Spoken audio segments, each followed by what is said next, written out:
published, 1700 hours EDT, the 26th of May 2018, updated, 1704 EDT, the 26th of May 2018. A court may have found Emile Cilliers guilty of trying to murder his skydiving wife Vicky by cutting the cords of her parachute, but the wronged woman who fell 4,000 feet to earth and lived still hasn't reached a verdict of her own.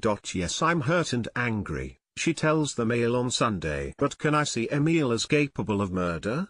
No. In a startling exclusive interview, during which Vicky, a 42-year-old physiotherapist, lost the composure which has seen her through 2 traumatic trials, she reveals she has no immediate plans to divorce her husband. She has spent the past 3 years telling her 2 children their daddy has gone away for work. She had a sixth sense telling her not to jump the day after Cilliers sabotaged her parachute but ignored it. She wants to visit her husband in prison to confront him face to face, asking, "What the hell? Why?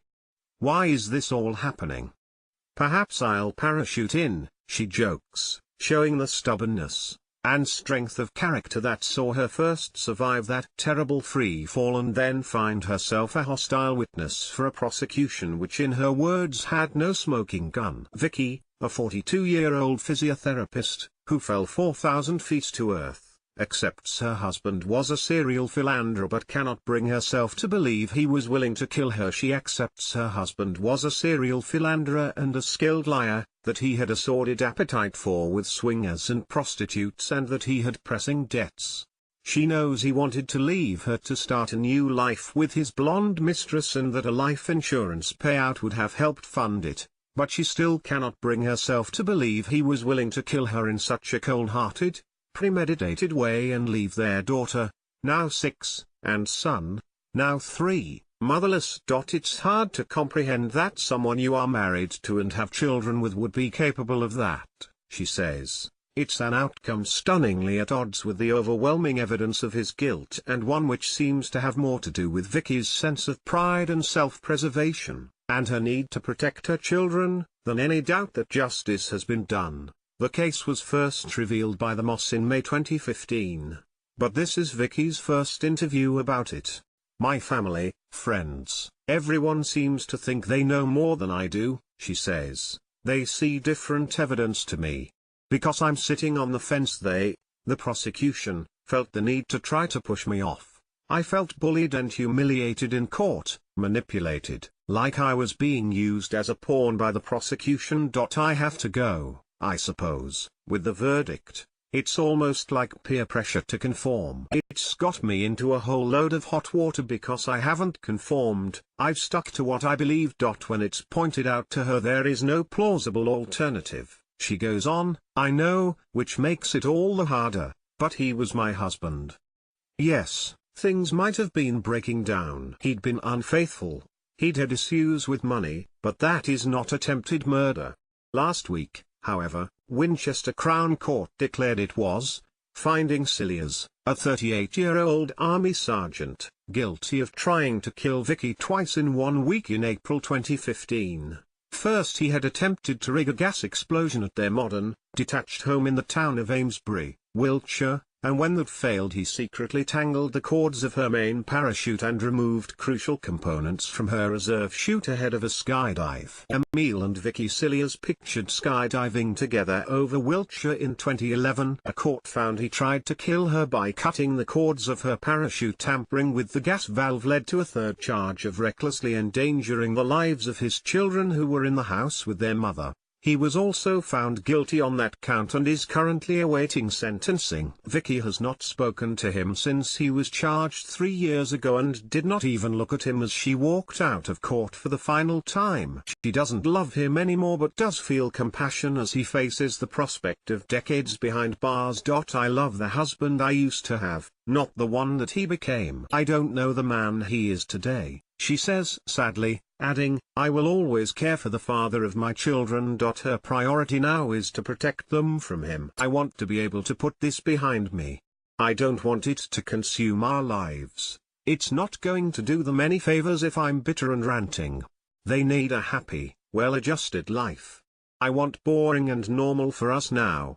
for them to grow up untainted. One of the hardest things to deal with has been our daughter's questions and her hurt. She still asks regularly, "Where's Daddy?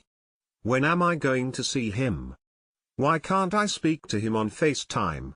Following the conviction, Vicky must explain Cilliers is in prison for doing a bad thing, but she has no intention of revealing that Daddy tried to kill Mummy. She is anguished by the knowledge that one day both children will know the truth and that their son will also learn. Cilliers told his mistress the boy was not his biological child but the product of an extramarital affair by Vicky. "I can live with his lies, it's the betrayal of my children which is the hardest to bear," she says. But then Cilliers had a long history of betraying those who loved him the most. He betrayed his first partner, his South African teenage sweetheart Nicoline Shepherd, by similarly denying her 2 children were his. They were. He married his first wife Carly Taylor without breaking off his relationship with Nicoline. After they were divorced he met and married Vicky, but would then cheat on her by returning to Carly's bed and starting an obsessive love affair with Austrian Stephanie Goller, whom he met on an army skiing trip when Vicky was pregnant. Nobody knows how many flings, one-night stands and sordid club parties he enjoyed along the way. Asked to explain his attraction, Vicky says simply, "He's an alpha male. He's passionate and intense. When he's into something, or someone, it is 100%. Emile Cilliers pictured with Vicky at an army function.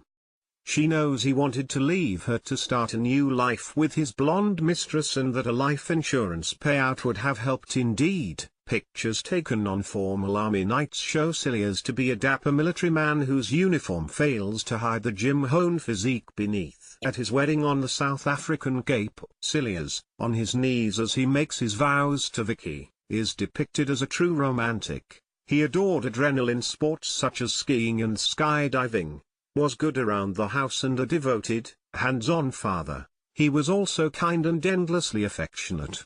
He would put Vicky's favorite wine in the fridge, cuddle her and frequently tell her, "I love you." They met when he came to her for physio after a skiing accident. By the time of their wedding, she was already 5 weeks pregnant. Their first 3 years together, building a home, their family and careers were happy.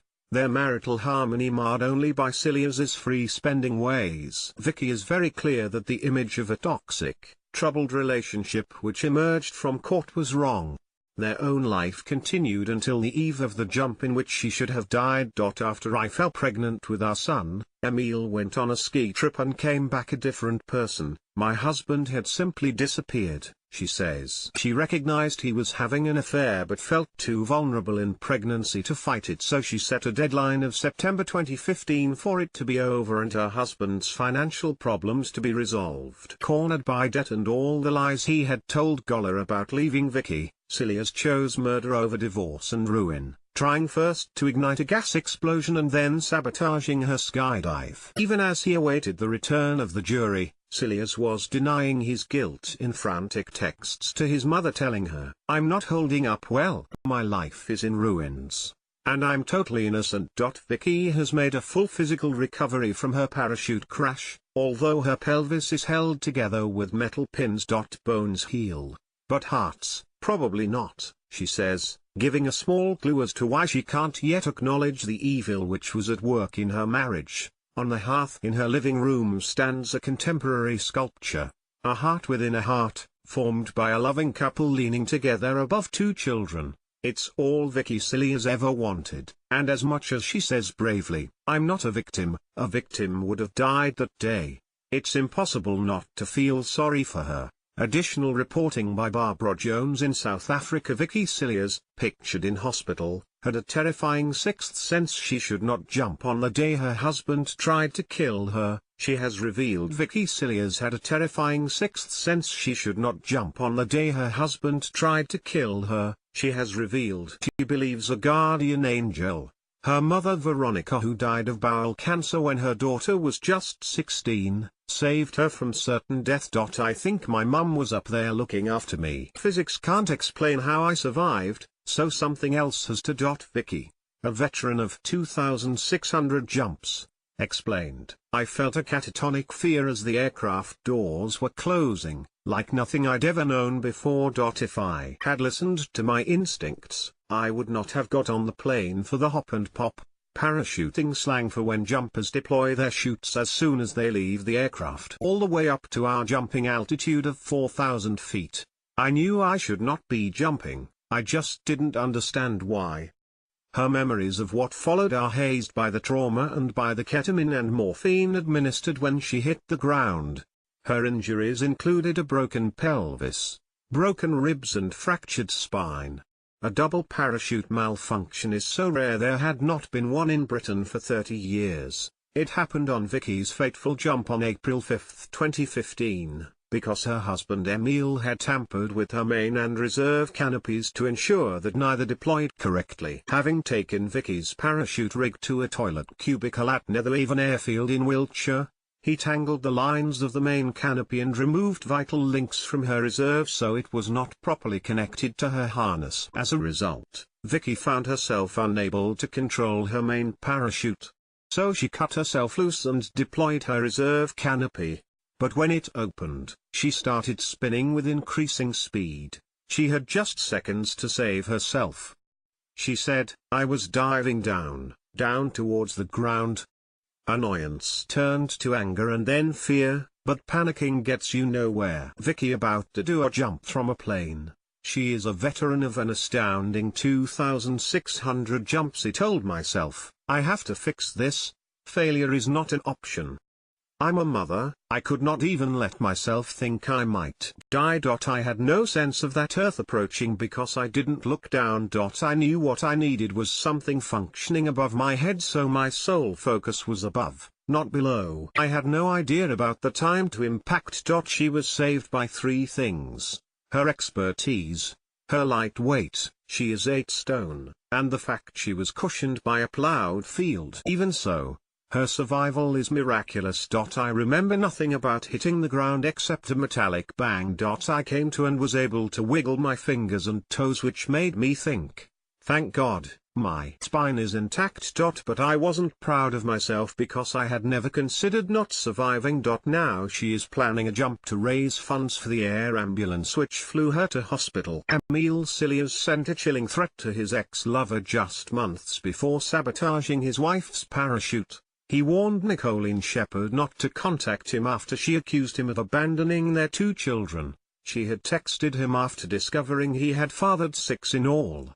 6 children? Really? And you can't even take care of the first 2, she wrote. Cilliers replied, "Leave me alone or I will do something that will make you regret talking to me again." Looking back after his conviction, Nicolene says it was a clear threat. "He is capable of absolutely anything," she said. "It makes me shudder to think what he might have done." Full-time mother Nicolene, 34, of Somerton in Somerset, met Cilliers in their native South Africa and followed him to Britain, but he left her to marry Carly Taylor, with whom he had 2 more children. As revealed by the Moss last year, during that marriage he continued to see Nicolene. And although they divorced in 2009, he was still having with Carly after marrying Victoria.